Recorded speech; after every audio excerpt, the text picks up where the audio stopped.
আসসালামু আলাইকুম রহমতুল্লাহ। আপনারা সবাই কেমন আছেন? আশা করি সবাই ভালো আছেন। আজকে আমি দোকান থেকে আর কি ভিডিও করতেছি। সারাদিন ধরে বেচা কেনা হয়েছে সর্বোচ্চ বলতে আপনার 100 টাকা বেচা কেনা করছি, আর এর মধ্যে 30 টাকা বাকি আর 70 টাকা নগদ। তাইলে এইরকম যদি বেচা কিনা হয় তাইলে কি জীবন বাঁচবে নাকি কেল্লা পথে যাবে, এটাই তো জানি না।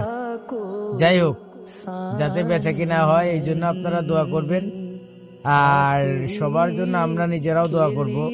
দোকানে বসে আছি সারাদিন, একটানা শুধু বসেই আছি, কোনো কাজ নাই, কোনো কিছু নাই। এই জন্য ভিডিওগুলো আরো আপলোড করা বেশি হয়। আর এখন সিজন কবে আসবে আল্লাহ পাক ভালো জানে, বেচা কিনা কবে হবে আল্লাহ পাক ভালো জানে। যাই হোক, আপনারা সবাই ভালো থাকবেন, আমাকেও দোয়া রাখবেন, আমিও আপনাদের সবাইকে দোয়া রাখবো।